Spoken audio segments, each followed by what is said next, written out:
মাদ্রাসা, school, college ও ইউনিভার্সিটির ছাত্র বন্ধুরা, মহান আল্লাহ জাল্লা জালালুহু এর আলিশান দরবারে অসংখ্য অগণিত শুকরিয়া জ্ঞাপন করছি যে আল্লাহ সুবহানাহু ওয়া তাআলা অত্যন্ত দয়া করে এক সপ্তাহ পরে মুসলমানদের গরিব উম্মতের হজের দিবসে জুমার নামাজ আদায়ের লক্ষ্যে আল্লাহ সুবহানাহু ওয়া তাআলার সাথে সম্পর্ককে আরও জোরদার করার জন্য, কোরআন ও সুন্নাহর সাথে নিজের ঈমানকে আরও সম্পৃক্ত করার জন্য জুমার নামাজের নির্ধারিত সময়ের পূর্বে কোরআন ও সুন্নাহ থেকে কিছু আলোচনা শোনার জন্য উপস্থিত হওয়ার তৌফিক দিয়েছেন। এজন্য আসুন অন্তরের অন্তঃস্থল থেকে কালিমাতুশ শুকর উচ্চারণ করছি আলহামদুলিল্লাহ। আমাদের এই মসজিদ থেকে পবিত্র এই মুহূর্তে আল্লাহ সুবহানাহু ওয়া তাআলা তার পেয়ারা হাবিব সাল্লাল্লাহু আলাইহি ওয়াসাল্লাম, যিনি আজ থেকে ১৫০০ বছর পূর্বে কিয়ামত পর্যন্ত আগত পৃথিবীতে তার উম্মতদের বিভিন্ন বিভীষিকা মুহূর্তে করণীয়, বিপদের মুহূর্তে বর্জনীয় এবং সকল ক্ষেত্রে সঠিক সমাধান দিয়ে রওজা আতহারে হায়াতুন নবী হিসেবে আরাম করতেছেন, যেই নবীজির রওজা আতহার ঘিরে প্রত্যেক দিন সকাল থেকে সন্ধ্যা, সন্ধ্যা থেকে পরের দিন সকাল পর্যন্ত ১৪০,০০০ নূরের ফেরেশতা তওয়াফ করছেন এবং দরুদ ও সালাম পাঠ করছেন। সেই নবীজি সাল্লাল্লাহু আলাইহি ওয়াসাল্লামের রওজা আতহারে আমাদের পক্ষ থেকে অসংখ্য দরুদ আর সালাম আল্লাহ সুবহানাহু ওয়া তাআলা পৌঁছে দিন। আমরা সকলে পড়ছি আমিন। দরুদ আর সালামের জবাব আমাদের সকলের ইখলাস, একনিষ্ঠতা, প্রেম, প্রীতি, ভালোবাসা ও মহাব্বত অনুযায়ী আমাদের কানে শোনার তৌফিক দান করুক, বলুন আমিন। মুআজ্জাজ হাজরিন, আমাদের সকলেরই পরিচয় আমরা মুসলমান, ঠিক কিনা বলেন? আমাদের সকলের পরিচয় আমরা মুমিন, আমাদের সকলের পরিচয় আমরা আল্লাহর রাসূলের উম্মত, ঠিক কিনা বলেন? এক কথায় আমরা আল্লাহ সুবহানাহু ওয়া তাআলার গোলাম। যেই ব্যক্তি নিজে কারো গোলাম বলে পরিচয় দেয়, ওই ব্যক্তির নিজস্বতা কোনো কিছু বলতে থাকে না। ওই ব্যক্তির যেটা থাকে সেটি হলো তার মালিক তাকে কি বলে সেটার উপরেই তার আমল করা। এই ক্ষেত্রে যদি কোনো গোলাম নিজেকে একজনের গোলাম বলে পরিচয় দেয় কিন্তু তলে তলে তার আনুগত্যতা পোষণ করে না, তার দেওয়া ডিউটি পালন করে না, ওই গোলামটা আদর্শবান গোলাম নয়, এটা হলো ফাঁকিবাজ গোলাম, ঠিক না? তো আমরা কি সত্যিকার অর্থে মুসলমান নাকি ফাঁকিবাজ মুসলমান? এখানে ফাঁকিবাজ বলে এত ছোট হালকা করাটা উচিত নয়, বরং আমরা কি সত্যিকার অর্থে মুসলমান নাকি মুনাফিক মার্কা মুসলমান? আরো জোরে বলতে হবে, সত্যিকার মুসলমান কিনা? যদি সত্যিকার মুসলমান হয়ে থাকি, বর্তমান যে মাসটি চলছে এই মাসের নাম হলো রবিউল আউয়াল। এই মাস হলো মুমিন মুসলমান যারা সত্যিকার অর্থে আল্লাহ তাআলার গোলাম যারা, তাদের খুশির মাস, আনন্দের মাস, উল্লাসের মাস, ঠিক কিনা বলেন? কিন্তু বন্ধুরা আমার, আমরা এই মাসটি শুরু করেছিলাম আনন্দ উল্লাস দিয়ে, কিন্তু আজকের আমাদের বাংলাদেশ সহ সারা পৃথিবীর মুসলমানদের কলিজায় কি শান্তি আছে? আনন্দ আছে? আমাদের আনন্দ ঘন মুহূর্তে আমাদের কলিজায় রক্ত ক্ষরণ হয়, আমাদের ঈমান দুর্বল হয়ে যায়, আমাদের ঈমানের দুর্গের উপরে আঘাত দিয়ে কে বা কারা এই জমিনে শান্তি আনয়ন করার একমাত্র সংবিধান আল্লাহ সুবহানাহু ওয়া তাআলার পক্ষ থেকে নাজিলকৃত আল কোরআন কারীম, যেই কোরআন কারীম ১৫০০ বছর আগে নাজিল হয়েছে, ১৫০০ বছর পরে আজও পর্যন্ত একটা নোক্তার পর্যন্ত পরিবর্তন কেউ করতে পারে নাই, ঠিক কিনা বলেন? কিয়ামত পর্যন্ত সকল মানুষ যদি অমুসলিম হয়ে, কাফের হয়ে এই কোরআনের একটা নক্তা পরিবর্তন করার চেষ্টা করে, আল্লাহর কসম আল্লাহ সুবহানাহু ওয়া তাআলা নিজেই কুদরতিভাবে এই কোরআনের হেফাজত করবে। মুসলমানরা তার বিরুদ্ধাচরণ অথবা জমিনের মানুষেরা তার বিরুদ্ধাচরণ যতই করুক না, ঠিক কিনা বলেন? বন্ধুরা আমার, অত্যন্ত দুঃখের বিষয়, আজকের এই জমিনের মুসলমান, আজকের এই জমিনে যারা আল্লাহকে ভালোবাসে, আজকের এই জমিনে যারা রাসূলকে ভালোবাসে তারা যেন এই জমিনের সবচেয়ে বড় এতিম হয়ে গেছে। শুধু এতিম বলেই ক্ষান্ত নয়, এরা যেন মিসকিন হয়ে গেছে। এতিম হলো ওই ব্যক্তি যার কিছু সম্পদ আছে, আর মিসকিন হলো ওই ব্যক্তি যার কিচ্ছু নাই। মানলা শাইআলা, যার কিচ্ছু নাই। প্রবল গতিতে ঝড় চলছে, কিন্তু মিসকিন ওই ব্যক্তি যার মাথা গোঁজার একটু ঠাঁই নেই, যার পূর্বপুরুষ থেকে প্রাপ্ত কোনো সম্পদ তার নেই। এমন মানুষ আছে না সমাজে? আজকের জন্য আমরা মুসলমানরা এমনই হয়ে গেছি, আমাদের কোনো অভিভাবক নাই। আল্লাহ সুবহানাহু ওয়া তাআলাকে যে যেভাবে পারে কলঙ্ক লেপন করতে চেষ্টা করছে। আল্লাহর হাবিবকে যে যেভাবে পারে আল্লাহর হাবিবের সুমহান শান এর ক্ষেত্রে এমন এমন শব্দ ইউজ করে যেই শব্দ আল্লাহর রাসূলের ক্ষেত্রে যায় না। আল্লাহর রাসূল, আল্লাহ তাআলা এবং এই দুইজনকে যারা ভালোবাসেন সেই সমস্ত মুসলমান যেন আজকের বড় অসহায় হয়ে গেছে। একটা বিপদে পড়লে বলার জায়গাটুকু পর্যন্ত কোথাও পাওয়া যায় না, ঠিক কিনা বলেন? কিন্তু বন্ধুরা আমার, মনে রাখবেন কোরআনুল কারীমে আল্লাহ তাআলা বলেছেন, যদি তোমরা সত্যিকার মুমিন হয়ে থাকো, মুসলমান হয়ে থাকো, জমিনে তোমাদের বলার কোনো জায়গা থাকতে না পারে, তবে আমি আল্লাহ আহকামুল হাকিমিনের দরজা 24 ঘন্টা তোমাদের জন্য খোলা, আমি তোমাদের কথা শুনবো ইনশাআল্লাহ, ঠিক কিনা বলেন? আমাদের আল্লাহ থাকলে আমাদের আর কারো কোনো দরকার আছে? একবার এক যুদ্ধের ক্ষেত্রে, একটা প্রতিযোগিতার ক্ষেত্রে আল্লাহর রাসূল সাল্লাল্লাহু আলাইহি ওয়াসাল্লাম দুটি ভাগে সাহাবায়ে কেরামদেরকে ভাগ করে দিলেন এবং বললেন যে তোমরা তীর নিক্ষেপ করতে থাকো।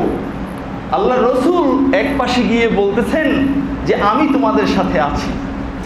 এটা শুনে অপর দল তারা হাত গুটিয়ে এনেছেন, ইয়া রাসূলুল্লাহ, আপনি রাহমাতুল লিল আলামিন, আপনি যদি তাদের দলে থাকেন, আল্লাহর কসম ওই দল তীর নিক্ষেপ না করলেও তারা কামিয়াব হয়ে যাবে। আল্লাহু আকবার। কারণ আল্লাহর রাসূল ওই দলে চলে গেছেন। তাহলে যাদের পক্ষে আল্লাহ এবং তার রাসূল দুইজনেই থাকবেন, আল্লাহর কসম ওই দল কামিয়াবি হবেই হবে, ঠিক কিনা বলেন? আল্লাহ তাআলার ঘোষণা, আল্লাহু মুতিম্মু নূরি। এই দুনিয়াতে ইসলামের আগে বিভিন্ন নবীদের দিনকে মিটিয়ে দেওয়ার জন্য অনেক পায়তারা চলছিল। ইসলামকে মিটিয়ে দেওয়ার জন্য বিভিন্ন ভূখণ্ডে, বিভিন্ন জায়গায় বিভিন্ন ক্ষমতাধরেরা অনেক চেষ্টা চালিয়েছে, যার প্রমাণ আল্লাহর রাসূল এই পৃথিবীতে আসার 50 দিন আগে আমরা যে সূরা ফিল তেলাওয়াত করি, আলাম তারা কাইফা ফাআলা রাব্বুকা বিআসহাবিল ফিল, সেই আব্রাহার সৈন্যবাহিনীকে, সেই বিশাল হস্তি বাহিনীকে আল্লাহ সুবহানাহু ওয়া তাআলা এমন শিক্ষা দিলেন, কোরআনের ভাষা কাসফিম মাকুল। কাসফিম মাকুল আমরা তেলাওয়াত করি, কিন্তু এটার অর্থটা কি আমরা জানি না। কাসফিম মাকুল হলো চর্বিত বিষয়, চর্বিত বিভিন্ন জিনিস। আপনি একটা গরু পালেন, এই গরুকে এক সময় আম পাতা খাওয়ান, এক সময় জাম পাতা খাওয়ান, এক সময় কলা গাছ খাওয়ান, আবার কিছু সময় ভুসি খাওয়ান, আবার মাঝে মধ্যে খ্যার খাওয়ান, ঠিক কিনা বলেন? এই গরুটা যখন পায়খানা করে, এর ভিতর থেকে কি আপনি কোনটা খ্যার, কোনটা ভুসি, কোনটা আম পাতা, কোনটা জাম পাতা, এটা কি আলাদা করতে পারবেন? এটা যেরকম সম্ভব নয়, আল্লাহ সুবহানাহু ওয়া তাআলা আব্রাহার সেই বিশাল সৈন্যবাহিনী, দুনিয়া কাঁপানো সৈন্যবাহিনীকে আল্লাহ তাআলা এমন ভাবে মাটির সাথে মিশিয়ে দিয়েছেন, কোনটা হাতি, কোনটা মানুষ, কোনটা অস্ত্র আর কোনটা মাটি, কোন সৈনিক সেটা উদ্ধার করতে পারে নাই। আল্লাহু আকবার। এখনো মিনার পাশে রয়েছে, মুজদালিফার কাছে রয়েছে অদিয়ে মুহাসসার, দুইটা পাথর, হাতি বসা থাকলে যেই আকৃতি দেখা যায়, আল্লাহ সুবহানাহু ওয়া তাআলা সব হাতিগুলাকে মাটির সাথে মিলিয়ে দিয়ে দুইটা হাতিকে আল্লাহ তাআলা পাথর বানিয়ে কিয়ামত পর্যন্ত আল্লাহ সুবহানাহু ওয়া তাআলা দুনিয়ার দাম্ভিকদেরকে চোখে আঙ্গুল দিয়ে সাথে তোমরা গাদ্দারি করবে তো তোমাদের অবস্থা আসহাবে ফিলের মতো হয়ে যাবে, কেউ ঠেকাতে পারবে না। ভাইয়ের আমার, আমাদের আনন্দের মাসটা আজকে ছাই হয়ে গেছে, ঠিক কিনা বলেন? আমাদের প্যার নবী সাল্লাল্লাহু আলাইহি ওয়াসাল্লাম সর্বশ্রেষ্ঠ এবং সর্বশ্রেষ্ঠ রসূল, তারপরে আর কোন রসূল এই পৃথিবীতে আসেন নাই, আসবেও না, ঠিক কিনা বলেন? আমাদের রসূল যেরকম শ্রেষ্ঠ, আমাদের রাসূলের সর্বশ্রেষ্ঠ মুজিজা হলো আল কোরআনুল কারীম। এই কোরআনুল কারীম, এটার হেফাজতের দায়িত্ব সরাসরি আমার আল্লাহ সুবহানাহু ওয়া তাআলা নিজেই নিয়েছেন। সূরাতুল হিজর 9 নম্বর আয়াতে আল্লাহ সুবহানাহু ওয়া তাআলা বলেছেন, ইন্না নাহনু নাযালনা যিকরা ওয়া ইন্না লাহু লাহাফিজুন। সুবহানাল্লাহ বলেন। দুনিয়ার মানুষেরা এই কোরআন লাউহে মাহফুজে ছিল, এই কোরআন আমি যাকে সবচেয়ে বেশি ভালোবাসি তার উপরে নাজিল করা হয়েছে। তোমরা জানো না এই কোরআনের লোড কত বেশি, এই কোরআনের পাওয়ার কত বেশি।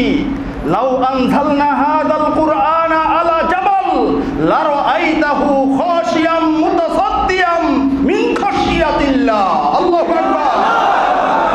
আমি এই কোরআন পাহাড়ের উপরে নাজিল করতে চেয়েছিলাম, পাহাড় এটাকে গ্রহণ করতে অস্বীকার করেছে, যে আল্লাহ এত বড় মহান দায়িত্ব, এত বড় ওয়েটফুল জিনিস, আমি পাহাড় এটাকে গ্রহণ করতে পারবো না।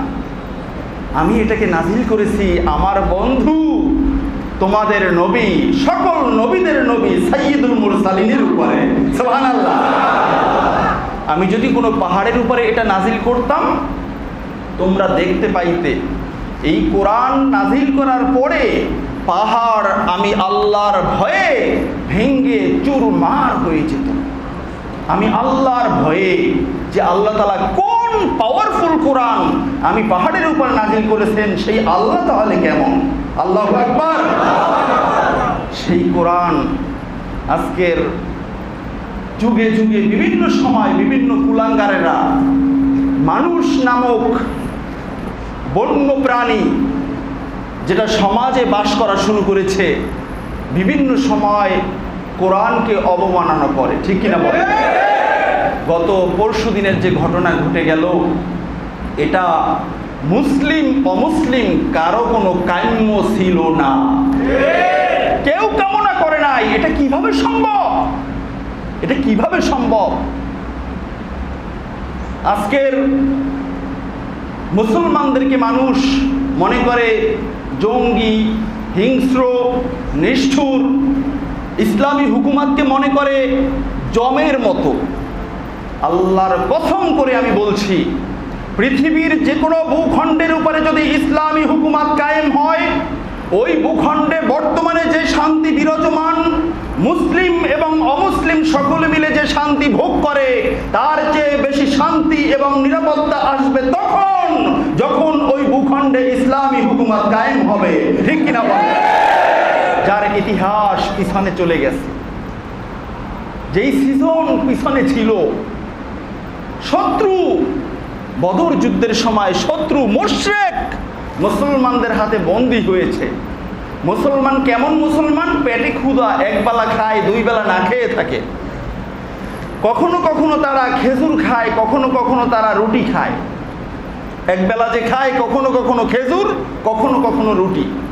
তো ওই দেশে খেজুর হলো আমাদের দেশের পান্তা ভাতের মতো, কারণ অ্যাভেলেবেল এটা পাওয়া যায়। তবে রুটি এটা একটু উন্নত খাবার। ইতিহাস সাক্ষী, হাদিস সাক্ষী, ওই যে মুশরিকরা মুসলমানদের হাতে ধরা পড়েছে, বন্দী অবস্থায় রয়েছে, সে কিন্তু এখনো মুশরিক। তার ব্যাপারে কোনো সিদ্ধান্ত হয় নাই এখনো। তাকে কি ছেড়ে দেওয়া হবে, নাকি মুক্তিপণ নেওয়া হবে, না কি করা হবে, কোন বিচার তাদের ব্যাপারে করা হবে? ওই সাহাবারা নিজেরা খেজুর খেয়ে ওই বন্দী মুশরিকদেরকে উন্নত খাবার রুটি খাওয়াইয়েছেন। তার কারণ সাহাবারা মুসলমান, তাদের হাতে তাদের দ্বারা কোনো একটা মুশরিক কষ্ট পেতে পারে না, তার কারণ সে মানুষ, ঠিক কিনা বলে? ইতিহাস, মুসলমানদের বাদশা, বিশাল সাম্রাজ্য, শাসন করতেছে, তার রাজ্যের ভিতরে কোনো একটা অমুসলিমের একটা মূর্তির কে যেন একটা নাক ভেঙে ফেলছে। বিচারটা চলে আসলো মুসলিম বাদশার কাছে। মুসলিম বাদশা বলল, কে এই মূর্তির নাক ভাঙলো খতিয়ে দেখা হবে, এবং যেই ব্যক্তি মূর্তির নাক ভেঙেছে ওই ব্যক্তির নাক কেটে দেওয়া হবে। এটা হলো মুসলমানদের বিচার। বাদশা নিজের অর্থায়নে মূর্তির নাক মেরামত করে দিয়েছে। এটা হলো ইসলামী হুকুমতের ফসল। আজকের বাংলাদেশ এত সুন্দর একটি দেশ, এত সুন্দর একটি দেশ, আপনারা কি জানেন আমি জানি না, পৃথিবীর মানচিত্রে এত সুন্দর রাষ্ট্র আর কোথাও খুঁজে পাবেন না আপনি। যেই রাষ্ট্রের ভিতরে মুসলিম অমুসলিম বিভিন্ন উপজাতি একত্রে ভ্রাতৃত্বের বন্ধনে আবদ্ধ হয়ে বসবাস করে, যেই রাষ্ট্রে একই সংসারে 15 জন 12 জন 20 জন পর্যন্ত সদস্য থাকে, একজনে আয় করে বাকি 19 জনে খায়, ঠিক কিনা বলে? এই কারণে বাংলাদেশের অগ্রযাত্রা, অগ্রগতি, উন্নতি যাদের চোখের শুল হয়ে দাঁড়িয়েছে, তারা আজকের বাংলাদেশকে বিভিন্নভাবে বাংলাদেশের মুসলিম অমুসলিম এক কথায় বাংলাদেশের জনগোষ্ঠীর ভিতরে গৃহযুদ্ধ লাগিয়ে দিতে চায়। আমরা আজকের সরকারের কাছে স্পষ্ট করে দাবি জানাই, আমরা সাধারণ জনগণ দাবি বিচার হাতে নেওয়া এটা কোনো মানুষের কাজ নয়, মুসলমান তো আরো বহু দূরের কথা। আমি একটু আগেই যে কথা বলেছি, বিচার হওয়ার আগে সে আমার মেহমান। আল্লাহু আকবার। সে মুশরিক কিন্তু সে আমার মেহমান, তাকে ভালোটা খাওয়িয়ে আমি খারাপটা খাবো। এটা হলো মুসলমানদের ইসলামের মতামত এবং ইসলামের হুকুম। বলুন আল্লাহু আকবার। এই মুসলমান কারো মন্দির ভাঙতে যেতে পারে না। এই মুসলমান কোন অমুসলিম ধর্মকে কটাক্ষ করতে পারে না। ইসলামে যা রয়েছে সেই সৌন্দর্য ফুটিয়ে উঠালেই একটা অমুসলিম ইসলামের পতাকা তলে আসতে বাধ্য, ঠিক কিনা বলে? যার প্রমাণ ইংল্যান্ডের সেই নায়িকা, আমি অনেক আগে আপনাদেরকে বলেছিলাম, অকপটে বলেছে, আমি মুসলমান হয়েছি সত্য, তবে আমি মুসলমানদেরকে দেখে হই নাই। আমি মুসলমান হয়েছি মুসলমানদের 1500 বছর আগের সেই সোনালী ইতিহাস দেখে, আল কোরআনুল কারীম তেলাওয়াত করে বুঝে এরপরে আমি মুসলমান হয়েছি। আল্লাহু আকবার। তাহলে আমরা কেমন মুসলমান? আমাদেরকে দেখে কারো কিছু শিক্ষার নাই। কিন্তু বন্ধুরা আমার, যেটা বলছিলাম, ইসলামী হুকুমত যদি কায়েম হয় তাহলে ওই দেশে মুসলিম অমুসলিম সকলে নিরাপত্তার সাথে বসবাস করবে। তার কারণ আমার আল্লাহ সুবহানাহু ওয়া তাআলা সূরাতুল আনআম 108 নম্বর আয়াতে কারিমায় ঘোষণা করেছেন, ওয়ালা তাসুব্বুল্লাযীনা ইয়াদউনা মিন দুনিল্লাহি ফায়াসুব্বুল্লাহা আদওয়াম বিগাইরি ইলম। আল্লাহ সুবহানাহু ওয়া তাআলা দুনিয়ার সমস্ত মানুষদেরকে বলেছেন, মুসলমানদেরকে বলেছেন, ওয়ালা তাসুব্বুল্লাযীনা ইয়াদউনা মিন দুনিল্লাহ, আমি আল্লাহ ছাড়া অন্য কারো ইবাদত করে এমন গোষ্ঠীকে তোমরা যারা মুসলমান, খবরদার তোমরা কখনো তাদেরকে গালাগালি করবে না, তাদেরকে খারাপ বলবে না, তাদের গির্জা ভাঙবে না, তাদের মন্দির ভাঙবে না, তাদের মূর্তিকে কটাক্ষ করবে না, তারা যেটাকে তাদের উপাসনার উপযুক্ত মনে করে সেটাকে তোমরা কটাক্ষ করবে না। যদি করো কি হবে? ফায়াসুব্বুল্লাহা আদওয়াম বিগাইরি ইলম, যারা আমি আল্লাহ ছাড়া অন্য কারো ইবাদত করে তাদের তো এমনিতেই জ্ঞান কম, তারা বুঝে না আসলে ইবাদতের উপযুক্ত কে, ঠিক কিনা বলেন? সুতরাং তারা না বুঝে তোমরা মুসলমান আমি আল্লাহর ইবাদত করো, ওই অমুসলিমরা আমি আল্লাহকে গালি দিবে, ওই অমুসলিমরা আমি আল্লাহকে না বুঝে গালি দিবে। তার কারণ তারা দেখবে তাদের দেবতাকে তুমি গালি দিয়েছো, পাল্টা গালি আমি আল্লাহকে তারা দিবে। ঠিক কিনা বলেন? এটা বলেছেন কে?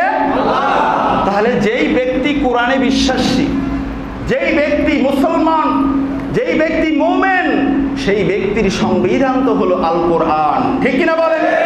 আল কোরআনের বিধান হলো এটা যে কোনো মুসলমান অন্য কোনো ধর্মের কোনো দেবতা হোক, মূর্তি হোক, যা কিছু হোক না কেন, যেটাকে তারা সম্মান করে ওটাকে গালি দেওয়া যাবে না। ঠিক কিনা বলেন?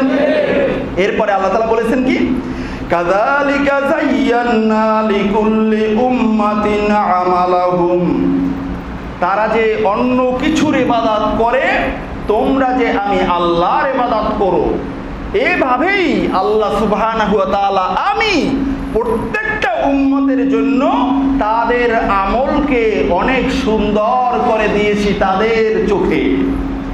এই কারণে যে যেই মতে বিশ্বাসী সে ওই মত নিয়ে খুব খুশি।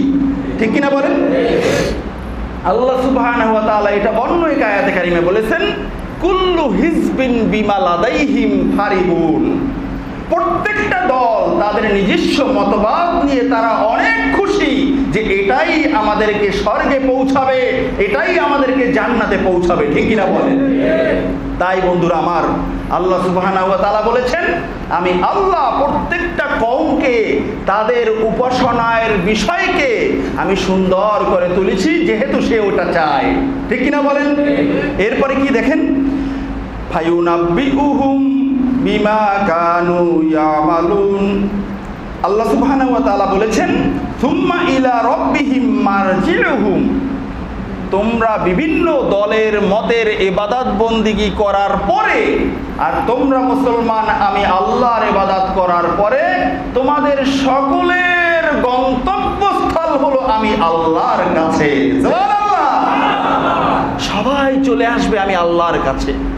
আমি আল্লাহ ছাড়া অন্য কারো কাছে তোমরা যেতে পারবে না। কেমন কথা দেখেন, আপনি আল্লাহর ইবাদত করেন, আপনিও যাবেন আল্লাহর কাছে। আপনি 33 কোটি দেবতার ইবাদত করেন, আপনিও যাবেন আল্লাহর কাছে। আপনি তৃতীয়বাদে বিশ্বাসী, আপনিও যাবেন আল্লাহর কাছে।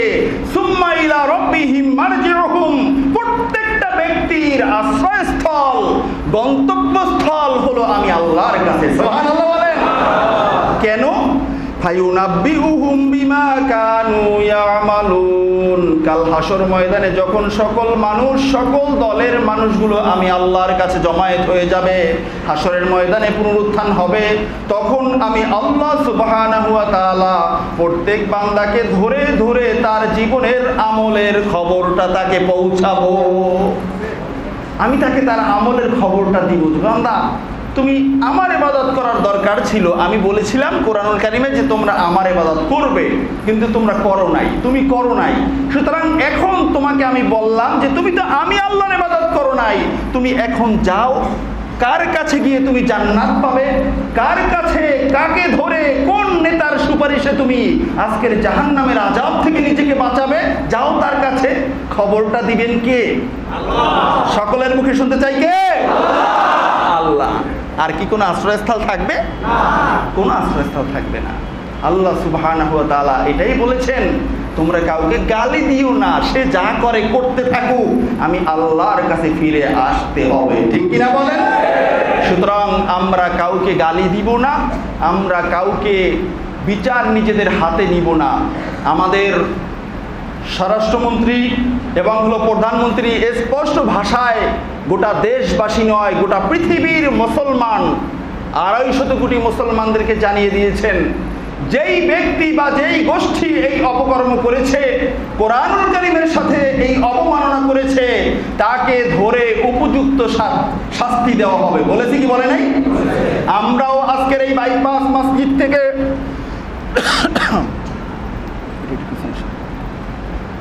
একটু পিছনে আমরাও আজকের এই বাইপাস মসজিদ থেকে আমরা জোর দাবি জানাই, আমাদের প্রধানমন্ত্রী মহোদয় যেটা বলেছেন যে উপযুক্ত ব্যক্তিকে ধরে উপযুক্ত বিচার করবেন, আমরাও দাবি জানাই যে কঠোর বিচার দাঁড় করা হোক। ঠিক কিনা বলেন? আমরা এর সাথে আরেকটা দাবি জানাই, আমাদের এই সম্প্রীতিযুক্ত বাংলাদেশ, ভ্রাতৃত্ববোধে আবদ্ধ বাংলাদেশে প্রায় দেখা যায় ইসলাম নিয়ে, আমাদের পেয়ারা নবীজিকে নিয়ে আল্লাহ সুবহানাহু ওয়া তাআলাকে নিয়ে অথবা বড় বড় কোনো আলেমদেরকে নিয়ে এমন ব্যক্তি কথা বলে যেই ব্যক্তি কোনোদিন 5 পাস করে নাই, সূরা ফাতিহা ঠিকমতো পড়তে পারে না, এমন ব্যক্তিত্বদেরকে উপযুক্ত শাস্তি দেওয়ার জন্য পার্লামেন্টে আইন পাস করতে হবে। আমরা সেটা চাই কি চাই না? আমাদের মনের একটাই দাবি, সোনার বাংলাদেশ স্বাধীন করেছি আমরা। এই দেশে মুসলিম অমুসলিম উপজাতি সবাই থাকবে খুব শান্তির সাথে। এই মিডিয়ার যুগে হাজার হাজার মানুষের সামনে এই অপকর্মটা কে করলো তাকে ধরা যায় না, তাকে ধরতে দেরি, এই কথা এটাই প্রমাণ করে যে তার বিচার শুভভাবে করা হবে না। এটা মুসলমান মানবে না, তার কারণ মুসলমানের কলিজা থেকে গরু কাটার মতো রক্তক্ষরণ হচ্ছে। এই রক্ত বন্ধ করতে এই দেশে শান্তি আনয়ন করার জন্য আইন পাস করতে হবে, ঠিক কিনা বলেন? বন্ধুরা আমার, আমাদের দাবি আমরা বলে যাই, আমরা পারবো না ওই ব্যক্তির বিচার করতে। তবে শুনে রাখেন বন্ধু আমার, স্পষ্ট ভাষায় হাদিসের ভিতরে এসেছে, হাদিস কানা সিহা সিত্তার চারটি কিতাবে একাধিকবার এসেছে। রাসূলুল্লাহ সাল্লাল্লাহু আলাইহি ওয়াসাল্লাম বলেছেন, আল কুরআনু হুজ্জাতুল লাক আও আলাইক। তুমি যে কোরআন আমার পক্ষ থেকে নাজিলকৃত তোমার চোখের সামনে দেখছো, তোমার তাকের ভিতরে তুমি ধুয়ে মুছে পরিষ্কার করে রাখছো, তুমি তেলাওয়াত করো না, ওই কোরআনের হুকুম তোমার ভালো লাগে না, কাল হাসর ময়দানে তোমার তাকের কোরআনটা তোমার পক্ষে অথবা তোমার বিপক্ষে আমি আল্লাহর কাছে সুপারিশ করব। কারো জন্য বলবে আল্লাহ আমি কোরআনকে, এই ব্যক্তি তেলাওয়াত করেছে, সে আমি কোরআন অনুযায়ী জীবন জিন্দেগি গঠন করেছে, আল্লাহ তাকে ক্ষমা করে দেন, তাকে জান্নাত দিয়ে দেন। কোরআনুল কারীমের সুপারিশ আমার আল্লাহ শুনবেন কি শুনবেন না? আল্লাহ সুবহানাহু ওয়া তাআলা কোরআনকে বলবে, কোরআন যেহেতু তুমি সুপারিশ করেছো আমার বান্দার জন্য, আমি আমার বান্দাকে বেকসুর খালাস দিয়ে তাকে জান্নাত দিয়ে দিলাম। আবার আরেক মুসলমান অনেক বড় সমাজপতি, কোটিপতি, বড় নেতা, তার ধাপটে থাকা যায় না, সূরা ফাতিহাটাও ঠিক করে পড়তে পারে না, কোরআনের সামনে দাঁড়াবে।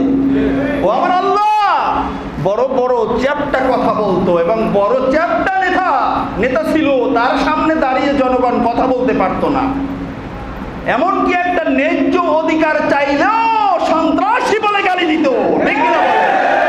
আল্লাহ আমি কোরআনের ধারে কাছেও সে ছিল না, খালি বলতো হুজুরদের চেয়ে কম জানি না। হুজুররা কি জানে? হুজুররা হলো কাঠ মোল্লা, বাস মোল্লা, এগুলো বলতো। আল্লাহ আসলে এটা আস্থা একটা চাপাবাজ। আল্লাহ আমি কোরআন আজকের আপনাকে বলছি, এই ধাপ্পাবাজকে এই মুহূর্তে জাহান্নামে নিক্ষেপ করতে হবে, এটা আমি কোরআনের সুপারিশ। হুজ্জাতুন আলাইক, স্পষ্ট সহিহ হাদিস, চারটি কিতাবে হাদিসখানে এসেছে। কই যাবেন? যাওয়ার জায়গা থাকবে? কোনো জায়গা থাকবে না। আমরা সকলে চাই কোরআনুল কারীম আমার পক্ষে সুপারিশ করবে। কারা কারা চাই? সবাই চাই। তাহলে কোরআন শিখবো কি শিখবো না? কোরআনের পক্ষে থাকবো কি থাকবো না? আমার আল্লাহ আমাদের সকলকে কবুল করুক না। আমি হাত নামান। বন্ধুরা আমার, সহিহ হাদিস, এই হাদিস নিয়ে আপনি উল্টো পাল্টা বলতে পারবেন না। কোরআন কাল হাসর ময়দানে আপনার কাছে কেউ থাকবে না, তবে থাকবে ওই ব্যক্তিরা যাদের হক আপনি নষ্ট করছেন, তারাও আপনার আশেপাশে ঘুরবে। আর কোরআনে সে উপস্থিত হয়ে যাবে যে আল্লাহ এই ব্যক্তি এমন এমন করতো, তাকে জান্নাত দেন অথবা জাহান্নাম দেন। ঠিক কিনা বলেন ভাইয়ের আমার? আল্লাহ সুবহানাহু ওয়া তাআলা বলেছেন, সর্বশেষ কথা আমি বলেই শেষ করব, ওয়ালাউ কারিহাল মুশরিকুন ওয়ালাউ কারিহাল কাফিরুন। আল্লাহ তাআলা বলেছেন এই কোরআন আমি নাজিল করেছি, এই কোরআনের হুকুমাত কিছু মানুষের কাছে হলেও কিয়ামত পর্যন্ত থাকবেই থাকবে। এই কোরআনের মহব্বত, এই কোরআনের মর্যাদা কিছু মানুষের কাছে হলেও কিয়ামত পর্যন্ত থাকবেই থাকবে। ওই বাতিটা মনে করেন এখানে আগের যুগে তেল দিয়ে বাতি জ্বালানো হতো, ঠিক কিনা বলেন? এই এখনো সৌদি আরবে জাইতুন তেল দিয়ে অনেক সময় তারা সব করে বাতি জ্বালায়। সেই 1500 বছর আগে জৈতুন তেল বাটিতে ঢেলে ওখানে একটা কি বলে এটাকে নাশা বলে, সুতা সলিতা, এটা দিয়ে তারা বাতি জ্বালাইতো। বড় একটা মাজলিস, এখানে অনেকগুলো বাতি, 50টা 60টা 100টা বাতি এরকম জ্বালাইছে। এখান থেকে 100 গজ দূরে আবার আরেকটা ঘর করা আছে, ওখানে এখনো কেউ নেই। এখন 100 গজ দূরে যাইতে এক ব্যক্তি শুধুমাত্র এখান থেকে একটা বাতি, 100টা বাতি কিন্তু এখানে জ্বলতেছে, এখান থেকে একটা বাতি নিয়ে ওই ঘরে চলে গেছে, অন্ধকারে পথ দেখতে দেখতে চলে গেছে। ওখানে যাওয়ার পরে ওখানে আবার কতগুলো মানুষ বিভিন্ন জায়গা থেকে আসতে, তাদের প্রয়োজনে এখানে ছিল 100 বাতি, ওখানে জ্বেলেছে 500 বাতি, ঠিক কিনা বলেন? এখন কি বলবেন হুজুর, এখানে 100 বাতি থেকে নিল একটা, এই একটা থেকে কিভাবে ওখানে 500 বাতি জ্বালাইলো? প্রশ্ন করবেন? কি বলেন? প্রশ্ন করবেন? এটা কি সম্ভব কিনা? সম্ভব কিনা? একটা মোম, ছোট মোম, 2 টাকার মোম, একেবারে কলমের শীষের মতো চিকুন, এটা দিয়ে 1000 বাতি জ্বালানো যাবে কি যাবে না?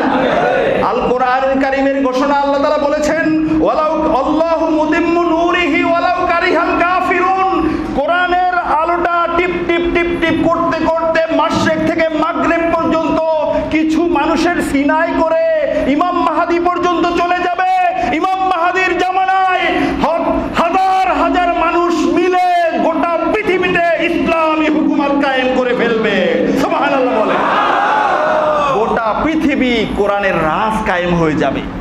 মাঝখানে এই 1500 বছর, 500 বছর, 600 বছর নিবু নিবু করে চলছে, কখনো মূর্তির পায়ের নিচে, কখনো নর্তকীর পায়ের নিচে, কখনো মদের পাত্রের নিচে, কখনো বলবে কোরআন শেখালের, কখনো বলবে কোরআন শুধু কাঠমোল্লাদের মুখে চলে। এরকম করতে করতে করতে করতে ইমাম মাহদী আলাইহিস সালাম পর্যন্ত এই কোরআনের হুকুমত চলবে। ওই সময় গোটা পৃথিবীতে কোরআনের রাজ কায়েম হয়ে যাবে। সুবহানাল্লাহ বলেন। আমরা সেই জামানা দেখতে চাই কি চাই না? এর আমার আল্লাহর রাসূলের ভবিষ্যৎবাণী অনুযায়ী 1500 বছর পরে এই সময়টা আসবে এবং গোটা পৃথিবীতে মুসলমান নিয়ে, ইসলাম নিয়ে, নবীজিকে নিয়ে, আল্লাহ তাআলাকে নিয়ে, মসজিদ নিয়ে, মাদ্রাসা নিয়ে, কোরআন চর্চা নিয়ে, আলেমদেরকে নিয়ে যেভাবে জুলুম অত্যাচার শুরু হয়েছে, এটাই প্রমাণ করে ইমাম মাহদী আলাইহিস সালাম খুব দ্রুতই এসে যাবেন। যদি সেটাই হয়, কোরআনের পক্ষে আসা ছাড়া, আলেমদের পক্ষে আসা ছাড়া আর কোনো পথ থাকবে না। তবে বন্ধুরা মনে রাখবেন, বাদশাহ হিরাক্কেল, তার কাছে কয়েকজন সাহাবী গিয়েছিলেন। বাদশাহ হিরাক্কেল তাদেরকে প্রশ্ন করলেন যে তোমাদের যে নবী, ওই নবীকে অনুসরণ করে বেশিরভাগ কারা, ধনীরা না গরিবরা? তারা জবাব দিলেন বেশিরভাগ মানুষ খুব দয়ীফ এবং গরিব। তখন বলতেছে তোমাদের সমাজে ধাপটালা ব্যক্তিরা তো হলো কোরআন বিরোধী, তোমরা যখন কোরআনের পক্ষে চলে যাও, ওই নবীর পক্ষে চলে যাও, তখন তোমাদের উপরে যে অত্যাচারটা আসে, তাতে কি একটা মানুষও ইসলাম ছেড়ে আবার আগের ধর্মে ফিরে গেছে? তখন ওই কাফেলা জবাব দিল আল্লাহর কসম, রৌদ্রের ভিতরে, মরুভূমির ভিতরে, গরম তেলের ভিতরে জাল দেওয়া হয়, রৌদ্রের ভিতরে চিৎ করে শুয়ে রাখা হয়, পিঠের চামড়া পুড়ে যায়, পিঠের চামড়ার চর্বি পুড়ে গলে গলে আগুনের আঙ্গার পর্যন্ত নিভে যায়, তারপরেও একটা মানুষের কলিজা থেকে কালিমা দূর করা সম্ভব হয় নাই। আরো জোরে বলেন আল্লাহু আকবার। আমরা তাদের উত্তরসূরি। এই কোরআন তাদের কাছ থেকে এসেছে, এই হাদিস তাদের কাছ থেকে এসেছে, এই সুন্নাহ তাদের কাছ থেকে এসেছে।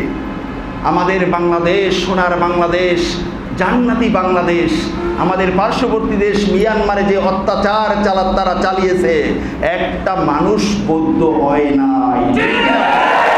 সবগুলো মুসলমান এখনো আছে, ঠিক কিনা বলে? এটাই প্রমাণ করে মানুষগুলো না খেয়ে থাকবে, নিজের দেশে থাকবে না, পরনে কাপড় থাকবে না, জুলুম অত্যাচার সইব, জেলে বসে ডেঙ্গু জ্বরে ধরবে, আবার আল্লাহ ভালো করবে, তারপরেও কোরআন ছাড়বে না। এটাই হলো মুসলমানদের আখলাক, ঠিক কিনা বলেন? বন্ধুরা আমার, এখন এখান থেকে বের হয়ে কি বাস ভাঙবেন? রাস্তা বন্ধ করবেন?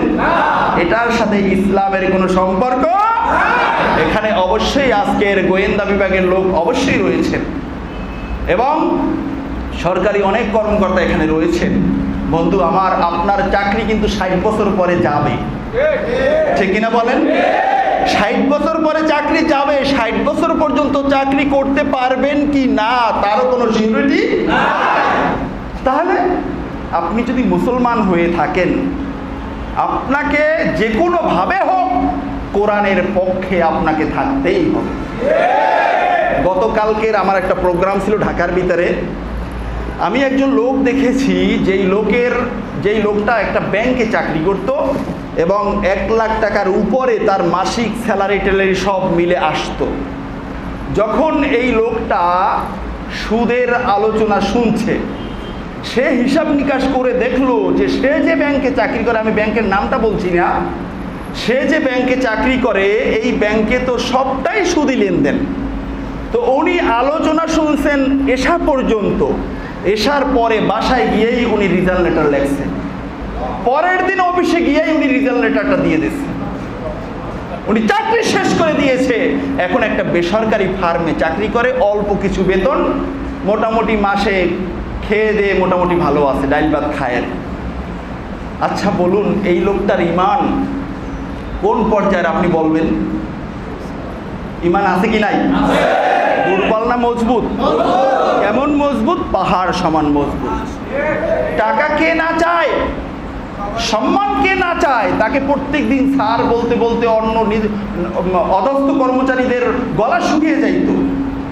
নিম্ন শ্রেণী তার যে কর্মচারীগুলো ছিল প্রত্যেক দিন তাকে স্যার ডাকতো, সে তো ঊর্ধ্বতন একজন কর্মকর্তা, কিন্তু ওই স্যারের তোয়াক্কা করে নাই। এখন যেখানে চাকরি করে পান থেকে চুন খসলে তাকে বলে, বেটা বোঝো না তাহলে চাকরি করতে আসছো কেন? অথচ এই লোকটা ঊর্ধ্বতন একজন কর্মকর্তা ছিল। তো এই চাকরিটা ছাড়লো কেন? পরকালের ভয়ে, পরকালের আশায়, ঠিক কিনা বলেন? আল্লাহর ভয় যার কলিজায় রয়েছে, আল্লাহর ভালোবাসা যার কলিজায় রয়েছে, ওই ব্যক্তিকে কোনো কিছু দিয়ে দমিত করা যায় না, ঠিক কিনা বলেন? আমরাও কি আমাদের ঈমানকে এমন তাজা করতে পারবো কি পারবো না? আল্লাহ সুবহানাহু ওয়া তাআলা আমাদের সকলকে ইসলামের জন্য জীবনকে অক্ষ করার তৌফিক দান করুক, বলেন আমিন। ভাইয়েরা আমার, তাহলে আজকের থেকে আমরা এই আলোচনা থেকে যেটা শিখলাম সেটা হলো, আমাদের সমাজে মুসলিম অমুসলিম যেই থাকুক না কেন, কারো উপরে আমাদের কোনো খারাপ আচরণ চলবে না, ঠিক কিনা বলেন? যারা মুসলমানদেরকে আক্রমণ করে, কোরআন সুন্নাহ এরপরে হলো আল্লাহ আল্লাহর রাসূলকে আক্রমণ করে, তাদের বিচার করার জন্য আমরা প্রধানমন্ত্রীর কাছে, সরকারের কাছে আবেদন জানাইছি, ঠিক কিনা বলেন? এবং বিচারের বিধান পার্লামেন্টে পাশ যদি হয়ে যায়, দেখবেন এই ধরনের কয়েকদিন পর পর লাফিয়ে ব্যাঙ্গের ছাতার মতো ইসলাম বিদ্বেষী কার্যক্রম আর ঘটবে না। এই দেশে ব্লগারদের লেখনীতে ইসলাম বিদ্বেষী লেখা আসবে না। এই দেশে যে যাই হোক না কেন আলেমদের বিরুদ্ধে কথা বলবে না, কারণ দেশটা স্বাধীন করা হয়েছে, সবাই স্বাধীনভাবে থাকবে। এই স্বাধীনতাকে যদি কেউ নিয়ে টানাটানি করে, তাদেরকে এই দেশের 18 কোটি মানুষ ছাড়বে না, ঠিক না? একটা দেশকে দমন করার জন্য ওই দেশে যদি গৃহযুদ্ধ লেগে যায়, তাহলে আপনি আমার ভাই, আমি আপনার ভাই, আপনার ভিতরে আমার ভিতরে বেঁচে যাবে। কে মিটাবে? মিটানোর কেউ থাকবে না। সুতরাং একটা দেশদ্রোহী যারা থাকে, একটা দেশের বহিরাগত শত্রু যারা থাকে, একটা দেশকে যদি তার অগ্রগতির পথে লাগাম ধরতে চায়, ওই দেশের ভিতরে গৃহযুদ্ধ বাজানো অথবা সম্প্রদায়ে সম্প্রদায়ে দাঙ্গা বাজিয়ে দেওয়ার চেয়ে উন্নত আর কাজ তাদের জন্য আর হতে পারে না।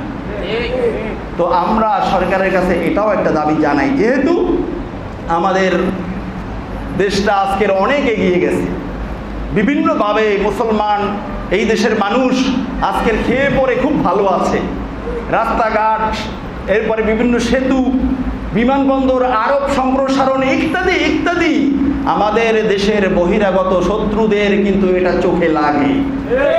সুতরাং এই দেশে বসবাস করে বহিরাগত শত্রুদের সুরে সুর মিলিয়ে যদি কেউ কথা বলে, সরকারের উচিত তাকে একেবারে গোড়া থেকে সমূলে উৎপাটন করা, ঠিক কিনা বলে? স্বাধীন দেশের নিয়ে আর কারো নাক গলানোর কোনো সুযোগ নাই। এখন এই যে ঘটনাটা ঘটছে, বিভিন্ন দিকে মানুষের ব্রেনটা চলে যায়, কারা করলো কারা করলো কারা করলো। তো এই সময়ে এতগুলো মানুষের সামনে দিয়ে এইটা ধরা যাবে না, এটা তো হতে পারে না, ঠিক কিনা বলেন? সুতরাং আমরা সকলে চাই এই দেশে শান্তি থাকুক, এই দেশে মুসলমান অমুসলমান সকলে মিলে পরস্পর সকাল করবে, ঠিক কিনা বলেন? পরস্পর সন্ধ্যা করবে। অমুসলমান ঘরের দরজা খোলা রেখে ঘুমাবে, মুসলমান ঘরের দরজা খোলা রেখে ঘুমাবে। অমুসলমানের ঘরে মুসলমান নয়, মুসলমানের ঘরে অমুসলমান কোনো আক্রমণ চালাবে না, ঠিক কিনা বলেন? এমন সুন্দর একটি সমাজ দেখতে চাইলে এই ধরনের আক্রমণ বন্ধ করতে হবে, ঠিক কিনা বলেন? আর একটা কথা বলি, আপনি নামছেন নদীতে, নদীতে আছে অনেক কুমির। কুমির চেনেন? টিকটিকির দাদা নাকি? টিকটিকির মতো দেখা যায় না? এই যে কুমির, এখন অনেকগুলো কুমির আছে, আপনি নদীর পানিতে সাঁতার কাটতেছেন। এখন আপনি কি এই কুমিরের সাথে যুদ্ধ করে নদীর ভিতরে থাকতে পারবেন? পারবেন? এটা কি সম্ভব? যদি আপনি অনেক টকবকে যুবক হন পারবেন? অনেক শক্তিশালী হন পারবেন? অথবা আপনি 3 বাহিনীর প্রধান পারবেন? অথবা আপনি প্রধানমন্ত্রী পারবেন? ঠিক তদ্রূপ ভাবে নদীতে পানিতে কুমিরের সাথে ঝগড়া করে লড়াই করে যেমনি ভাবে মানুষ বাঁচতে পারে না, সোনার বাংলাদেশ মুসলিমদের দেশ, এই দেশে ইসলাম এবং মুসলমানদের বিরুদ্ধে কথা বলে কোনো মানুষ থাকতে পারবে না। সব মুসলমানদের কথা, অমুসলিমরাও চায় শান্তি থাকুক, ঠিক কিনা বলেন? আমাকে আমার এক ছাত্র এই গতকালকের 2টা ভিডিও দেখাইছে, সম্ভবত ভারতের, জায়গার নাম নেই। তো ভারতের অমুসলিম তারা, এই মুশরিকরা মুসলমানদের ছেলেদেরকে মডেল করে সে বক্তৃতা দিচ্ছে যে তোমরা যেভাবে চলছো আর 10 বছর পরে হিন্দু পরিচয়ে রাস্তা দিয়ে হাঁটতে পারবে না। এটা ভারতের কথা। তার কারণ প্রত্যেকটা ধর্মের একটা নিজস্বতা থাকে, কিছু নিয়ম কানুন থাকে। ওনার কথা হলো তোমাদের তো কোনো নিয়ম কানুনই নেই। উনি বাংলাদেশে এসেছিলেন, ভারতেরই, উনি বাংলাদেশে এসেছিলেন। ঢাবিতে গিয়ে উনি দেখলেন একটা হলের ভিতরে আজান হলো, জোহরের আজান নাকি আসরের আজান, মুসলমানের সন্তানেরা সব নামাজ পড়তে চলে গেছে। তো অমুসলিম যারা ছিল তারা প্রত্যেকে এক এক মেয়ের হাত ধরে তারা রমনা বটমূলে চলে গেছে। এখন বলেন, তাদের মুখে মুসলমানদের প্রশংসা, তবে আমি বলি ওই প্রশংসায় বর্তমানে পঞ্চমুখ হয়ে অথবা অমুকে ইসলাম কবুল করেছে, অমুক জায়গায় কোরআনের পক্ষে কথা বলছে, মনে রাখবেন অমুসলিমরা কোরআনের পক্ষে কথা বলে, অমুসলিমরা বর্তমান সমাজেও মুসলমানদেরকে সহযোগিতা করে তাদের স্বার্থে। তাদের স্বার্থ ছাড়া তারা কিন্তু মুসলমানদেরকে সহযোগিতা করে না। তার কারণ সে তো ইহুদি না হয় খ্রিস্টান, সে চাইবে তার ধর্মটা সমাজে উন্নত হোক। সে কেন মুসলমানদেরকে টাকা দেয়? সে কেন ইসলামী রাষ্ট্রে টাকা দেয়? সে কেন বলে যে তোমরা সুন্দরভাবে ইসলাম চালাও? কেন বলে? বলে এই কারণে যে এটা দিয়ে পরবর্তীতে আরেকটা নক্তা বসাবে, যেই নক্তা মুসলমান দূর করতে হিমশিম খেয়ে যাবে, ঠিক কিনা বলে? এই কারণে কাফের কখনো মুসলমানদের বন্ধু হতে পারে না। কাফের কখনো মুসলমানদের বন্ধু হতে পারে না। মুসলমানদের বন্ধু মুসলমান, তবে সেটা মুনাফিক হতে পারবে না। মুসলমানদের বন্ধু মুসলমান, যদি সেই বন্ধু মুনাফিক হয়ে থাকে আপনার তলে তলে আপনার রগ কেটে দেবে, আপনি সামনে দিন নিয়ে অগ্রসর হতে পারবেন না, ঠিক কিনা বলেন? এজন্য বন্ধুরা আমার, আজকের এই রবিউল আউয়াল মাসের আজকের এই প্রথম অথবা দ্বিতীয় জুমায় আমাদের কলিজার এই রক্তক্ষরণ নিয়ে আমরা কিছু কথা বললাম। এই কথাই কি আপনারা কষ্ট পেয়েছেন? আমি স্পষ্ট বলি, যদি আপনি কষ্ট পেয়ে থাকেন, আজকের থেকে এখান থেকে বের হয়ে আপনি নিজের পরিচয়টা আর মুসলমান রাখবেন না। আপনি কাফের হয়ে যান, ঘোষিত কাফের, মুনাফিক হয়ে জাহান্নামের সর্বোচ্চ শাস্তি আপনি নিয়েন না।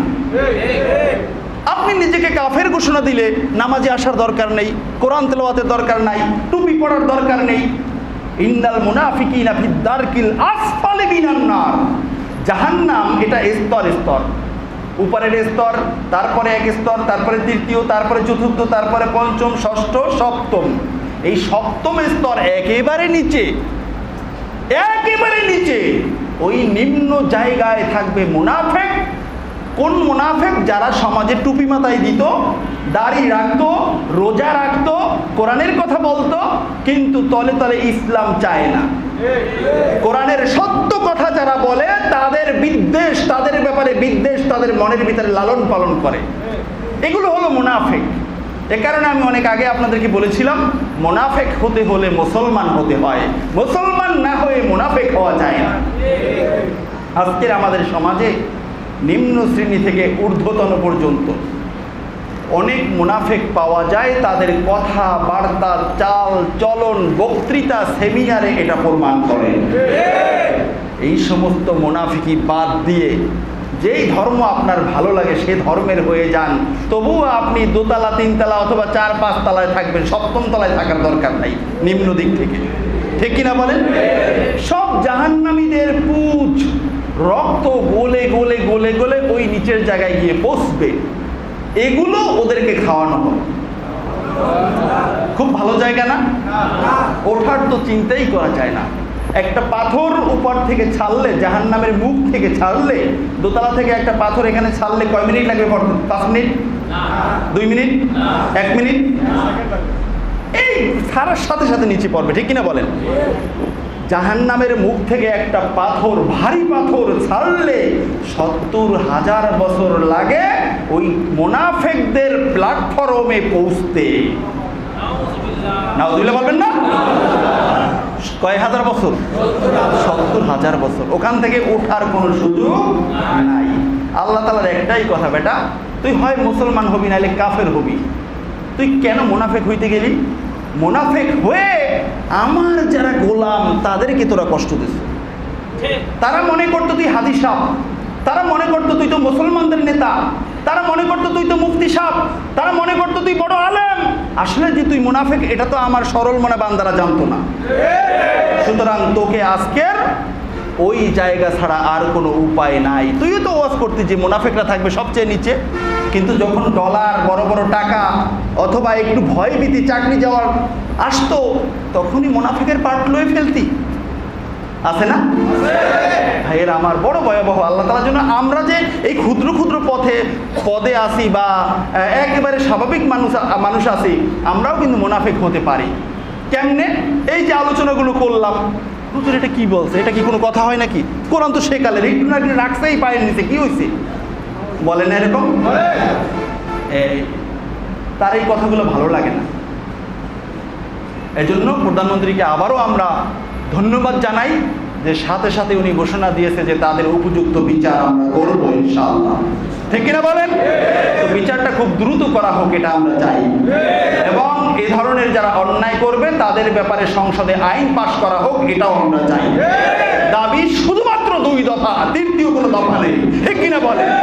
তাহলে সমাজ থেকে, রাষ্ট্র থেকে, দেশ থেকে অনেক সমস্যা দূর হয়ে যাবে, ঠিক কিনা বলেন? আল্লাহ সুবহানাহু ওয়া তাআলা আমাদের মুসলমানদের কলিজার ভিতরে ইসলামের দরদ দান করুন। আমিন। তাতে সে হোক সুইপার অথবা হোক সচিবালয়ের মহাসচিব, ঠিক কিনা বলেন? যদি মুসলমান পরিচয় থাকে তার কলিজায় যেন আল্লাহ তাআলা কোরআনের দরদ দান করেন, ইসলামের দরদ দান করেন, আল্লাহ রসুলের মহব্বত, ভালোবাসা দান করেন, ঠিক কিনা বলেন? যেই ভালোবাসা মহব্বত নিয়ে কাল হাসর ময়দানে আল্লাহ তাআলার সামনে উপস্থিত হলে কোরআন এসে বলবে, না এই ব্যক্তি সবসময় কোরআনের পক্ষে কথা বলতো, আমল করতে পারতো না, কিন্তু কোরআনের একটা বিধানের বিরুদ্ধাচরণ সে করতো না, ঠিক কিনা বলেন? আল্লাহ সুবহানাহু ওয়া তাআলা কাল হাসর ময়দানে আমাদেরকে কোরআনের সুপারিশ পাওয়ার তৌফিক দান করুন, বলেন আমিন। সুবহানাকাল্লাহুম্মা ওয়া বিহামদিক, আশহাদু আল্লা ইলাহা ইল্লা আনতা, আস্তাগফিরুকা ওয়া আতুবু ইলাইক।